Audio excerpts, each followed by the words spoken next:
This is Dr. S. Devaji Rao, Teaching Faculty, National Board of Examinations in General Surgery at Chennai, India. The following slides shows the books authored by me. Through this presentation, I am going to discuss the differential diagnosis of acute lower abdominal pain. Acute abdominal pain is fondly called as acute abdomen. This is defined as severe abdominal pain of sudden onset. Clinically, patients with acute abdominal pain present in a very characteristic manner. They keep shouting with sounds like ah, ouch, and also they come in a stooped manner holding their abdomen with their hands. As the patient explains his abdominal pain, the clinician starts working in his mind the organs of the abdomen and the corresponding pathologies. The eyes see only what the mind knows. That is the reason why the clinician keeps working his mind to get and recollect all the details of the abdominal pathologies. For universal understanding, the abdomen is divided into 10 regions. Two midclavicular lines are used to divide them, and also the line joining the lowest part of the costal margin called the subcostal plane and the interiliac plane, that is a line joining the iliac crest, are taken into account in dividing the abdomen into 9 regions. The upper abdomen is divided into two hypochondria, the right and the left, and the intervening epigastrium. The middle part is divided into right and the left lumbar regions and the intervening part called the umbilical region, and the lower part divided into two iliac fossa, right and the left, and the intervening part the hypogastrium. The external genitalia in males is considered as the 10th region of the abdomen. Here you see the intra-abdominal organs and their locations correspondingly correlated with the regions of the abdominal area. For convenience, the abdomen is further divided into quadrants of the abdomen. There are 4 quadrants, the right and the left upper quadrants and the right and the left lower quadrants. For further convenience, the abdomen is divided into upper and the lower abdomen by an horizontal line passing through the umbilicus. Before we go into the differential diagnosis of acute abdomen, we should know the causes of acute abdomen. For clarity, the causes of acute abdomen are divided into intra-abdominal causes, retroperitoneal causes, and the extra-abdominal causes. The intra-abdominal causes are the inflammatory conditions, perforated conditions, obstructive conditions, vascular pathologies, torsion of pedicle structures, and intra-abdominal bleeding conditions. It may be difficult to remember all these conditions, and it is better to use a mnemonic, and I use the mnemonic in patients only visit Temple Bay. You can use any number of mnemonics and remember these conditions. To understand the lower abdominal pain, we should understand the lower abdominal pathologies. By that, I mean that you should understand the abdominal organs in the appropriate quadrants. The right lower quadrant, that is the right iliac fossa, we have the terminal ileum, cecum and appendix, and part of the ascending colon, and also some lymph nodes and right ureter. Whereas in the hypogastrium, we have the urinary bladder and the uterus, and in the left iliac fossa, we have the descending colon. The center of the abdomen is the small bowel and the aorta. Correspondingly, the pathologies will vary. In the right iliac fossa, the common pathologies which can give rise to acute abdominal pain are acute colitis, acute appendicitis, acute mesenteric adenitis, acute ovarian inflammation, acute salpingitis, and Crohn's disease. Whereas the left iliac fossa, it will be acute ulcerative colitis and acute diverticulitis. In the hypogastrium, it may be acute cystitis or dysmenorrhea or ruptured ectopic gestation. And in the center of the abdomen, that is the umbilical region, the inflammation of the small bowel, otherwise the acute enteritis, which is commonly bacterial and typhoid, or ruptured aortic aneurysm, or the pathology is possible. Acute nephritis and acute pancreatitis lie very close to the lower abdomen also, and these pathologies should be thought of. As far as the gastrointestinal tract pathologies and the pain localization, You should understand that the gastrointestinal tract is a midline structure embryologically, and the pain is referred to the midline. Diseases of the foregut structures present as pain in the epigastrium. The diseases of the midgut structures present as pain at the umbilical region, and the diseases of the hindgut structures present as pain at the hypogastry. Having gone through an overview of illnesses involving the upper abdomen, we go to the history eliciting. While eliciting the history, first point you must know is about the nature of pain. Whether it is of a sudden onset with or without pain-free intervals, whether it is dull or burning or constant or agonizing or throbbing in nature. Each has a specificity. The pain has to be localized because the area of pain and the area of the organ which creates this pain are generally identical. Association of vomiting may identify obstruction in some cases. Association of fever generally indicates infection. Association of jaundice generally indicates infection of the biliary tree or biliary obstruction. Shift, migration, and referred pain are very important factors because shifting pain is seen in appendicitis, migration of pain is seen in perforation, and cholecystitis you have referred pain. There are certain aggravating and relieving factors which give a clue to your diagnosis. When we discuss the differential diagnosis of right iliac fossa pain on history alone, when the patient presents with pain, the common conditions which can create pain are the acute appendicitis, acute mesenteric duodenitis, acute ovarian inflammation, acute salpingitis, ileocecal tuberculosis, Crohn's disease, and acute colitis. All these conditions may be accompanied by different varieties, different grades of fever. The pathology in the right iliac fossa without fever is cecal malignancy, especially in the elderly. Nausea is a common accompaniment of acute appendicitis. Colicky pain and vomiting are also common in the right iliac fossa, and the common causes are the appendicular colic and the ureteric colic, and this is caused by the obstruction of the lumens. Ovarian torsion on the right side is another differential diagnosis of a colicky pain.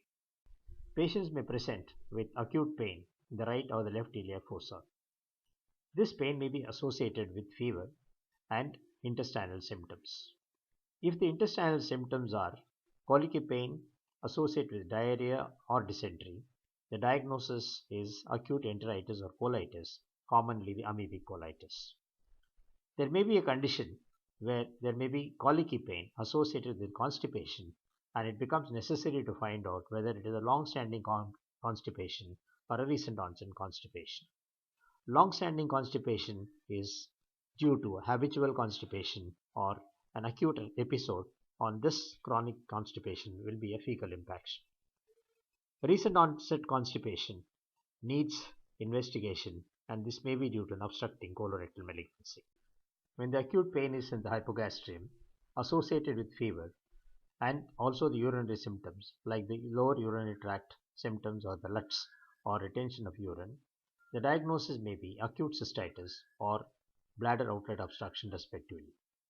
In women, the menstrual irregularity should be questioned, and patients with vaginal bleed and acute hypogastric pain may be due to pelvic inflammation and dysmenorrhea, or some patients may present with amenorrhea and the pregnancy should be suspected, and the ruptured ectopic gestation becomes a possibility here. Now we come to the colics. A colic is defined as a sudden squeezing or griping pain lasting for about 3 to 5 minutes with pain-free intervals. The point to be noted here is the pain-free intervals, which is very, very important to define a colic. Colicky pain can occur in the lower abdomen and the right lower abdomen in the right iliac fossa. Appendicular colic and the ureteric colic are possible due to the obstruction of their lumens respectively, caused by the appendicolits and the ureteric stones. The uterine colic occurs in the hypogastrium, caused by a clot retention, and usually it occurs in menstrual colic. The intestinal colic can occur umbilical region and a little lower down due to the partial obstruction of the intestines caused by the intestinal strictures, bands, and adhesions. Renal colic can occur in both lumbar regions, usually caused by obstructing renal calculi in the renal pelvis. All these colics are associated with nausea, retching, and vomiting. Some colics have the property of radiation. Radiation of pain is seen in renal colic and ureteric colic. In renal colic, the pain radiates from the back to the umbilicus, usually caused by the obstructing stone in the renal pelvis. In ureteric colic, the pain depends on the position of lodging of the stone. When it is lodged in the upper ureter, the pain radiates to the testicle, corresponding to the innervation of T11 and T12. When the stone is lodged in the mid-ureter, the pain may be in the McBurney's point on the right side, simulating appendicular colic, and it simulates diverticulitis on the left side, corresponding to T12 and L1 innervation. If the stone is lodged in the distal ureter, the pain resembles vesicular pain or may radiate to the genitalia or the inner side of the thigh, corresponding to L1 and L2 innervation. The renal pain needs a special mention here, as it is a localized pain to the renal angle. This renal angle is a space between the 12th rib and the sacrospinalis muscle in the posterior part, usually caused by acute pyelonephritis. This pain is described by the patients by putting the hand on the waist with the fingers on the renal angle and thumb pointing the umbilicus. Now comes the clinical examination, which has to be done systematically in a manner of inspection, palpation, percussion, and auscultation. During inspection, the abdominal distension is to be noted, whether it is localized or generalized. Localized distension indicates an inflammation in that localized area, or a generalized distension shows a distension due to generalized infection. Scars, sinuses, and swellings have to be noted. During palpation, the generalized tenderness has to be noted, or whether the tenderness is localized or not. Guarding and rigidity has to be noted because they indicate the peritoneal involvement. A lump has to be felt well and defined.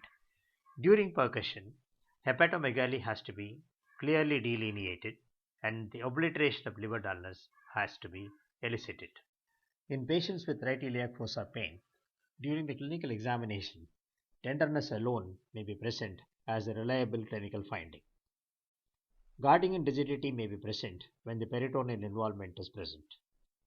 A lump may be present in situations like ileocecal tuberculosis, Crohn's disease, appendicular lump or an abscess, carcinoma of the cecum, or the right ovarian pathology. During the clinical examination of patients with left iliac fossa abdominal pain, if they are associated with diarrhea or dysentery, there may be a central abdominal or a local tenderness. If the signs of shock are present, you must think of ruptured aortic aneurysm, acute hemorrhagic pancreatitis, and ruptured ectopic pregnancy. The pain caused by the obstruction in the ureter, the colicky pain and vomiting, producing ureteric colic, and the ovarian torsion, the clinical finding may not be anything. The clinical findings will vary in central, lower abdominal, or the hypogastric pain in different conditions. When patients have urinary symptoms and the uterine symptoms, the suprapubic tenderness alone may be the clinical finding. If there is a urinary retention, the finding would be a distended urinary bladder, commonly due to benign prostatic hyperplasia. In patients with colicky pain, vomiting, and constipation, abdominal distension may be the clinical finding, indicating intestinal obstruction. The three hallmark features of acute intestinal obstruction are vomiting and constipation associated with abdominal distension. If one or two of the three are found, it is called subacute intestinal obstruction. Making a diagnosis of intestinal obstruction is not difficult, but to understand the level of obstruction, the cause of obstruction, you should understand the diseases which can cause this in different age groups. In the newborn, duodenal atresia, pyloric stenosis, meconium ileus, and Hirschsprung's disease are the causes, whereas in the infants, Hellman's and intersusception are the causes. In the adolescents, bands, intersusception, Meckel's diverticulum, and obstructed or strangulated hernia are the causes. In the adults, postoperative adhesions, intersusception, volvulus, growth or obstructed or inguinal hernia are the causes. And in the elderly, growth forms a major cause, followed by intussusception and obstructed or strangulated hernia. Rarely, enteroliths, foreign bodies, gallstones, trichobezoar, phytobezoar are the causes of intestinal obstruction. Please note here that intussusception is one of the causes in infants, adolescents, adults, and the elderly. In intestinal obstruction, abdominal distension forms the primary finding and a common feature. It is centrally located in small bowel obstruction, more on the flanks when distal colon is obstructed, but it is asymmetrical, more on the left side, the left flank in the sigmoid volvulus. Now we come to the symptoms and signs of intestinal obstruction. Look at the anatomy of the GI tract. There are three constrictions, one at the esophagogastric junction, second at the pylorus, third at the ileocecal junction, and finally the anus. So the lumen of the bowel is divided into three segments. One is the stomach and the duodenum, second part is the small intestine, and the third is the large intestine. Symptoms will vary depending on the level of obstruction. When the obstruction is at a higher level, that is at the pylorus level, the duration of colic will be very short. Correspondingly, the pain-free interval will also be short. The vomiting is more because there is only one constriction, that is the esophagogastric junction, which gives way for the vomiting to occur. And the distension of the abdomen would be minimal. Constipation is not a constant feature. Because the vomiting is more, dehydration is severe. You see the whole thing reversed when the obstruction is lower. That is, if you have an obstruction at the ileocecal junction, the duration of colic is more. Pain-free interval between the colics is also long. The vomiting is less because it has to pass through two constrictions. The distension of abdomen is more because the small bowel is distended. Constipation is a late feature. At the same time, because of the vomiting is less, the dehydration is also mild. Clinically, visible intestinal peristalsis and exaggerated bowel sounds may be initially found, but at a later stage, the bowel sounds will disappear. During the enumeration of the pathologies which create acute abdomen, we should remember the vascular pathologies, commonly the ischemic enteritis and the mesenteric vascular obstruction may be due to embolus or a thrombus. The torsion of pedicle structures like torsion of ovarian cyst, torsion of mesenteric cyst, and the torsion of momentum should also be remembered. The fact to be remembered here is, whichever is the area of abdominal pain, if the pain is associated with fever, vomiting, abdominal distension, and obstipation, think of sepsis and the following peritonitis due to bowel perforation. Finally, remember the intra-abdominal bleeding conditions.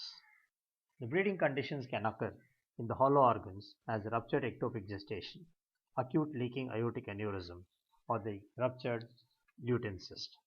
From the solid organs, it can be acute hemorrhagic pancreatitis, or from the hepatocellular carcinoma of the liver, or the malarial spleen. All these conditions present with signs of shock. The investigations which are relevant during the differential diagnosis of lower abdominal pain are the total leukocyte count, which may show leukocytosis with a raised ESR. In the radiology, plain X-ray of the abdomen may show radio-opaque stones and the air under the diaphragm. The ultrasound abdomen might show appendicular, urinary, gynecological lesions. CT or the MRI of the abdomen may show appendicular, urinary, and gynecological lesions. Colonoscopy will show colonic pathologies. Here you see the treatment plan of lower abdominal pathologies which create acute pain. The non-perforated inflammatory pathologies require medical management, whereas appendicectomy-like lesion will require surgical management. The perforated pathologies, torsions and volvulus, and hemorrhagic lesions will require emergency surgical management. What are the take-home messages? Acute abdominal pain is usually caused by acute inflammation and obstructions of hollow organs. The area of pain and the area of inflammation are the same in majority of the cases. Radiation and shifting of pain should be considered in some pathologies. Vomiting is not a very reliable sign in cases of acute abdomen to localize the diagnosis. High-grade fever is usually caused by sepsis. Bowel symptoms and urinary symptoms indicate intestinal and urinary pathologies. Menstrual symptoms and pregnancy should be considered in women. Good knowledge of pathologies of abdomen is necessary for a well planned investigation profile and treatment.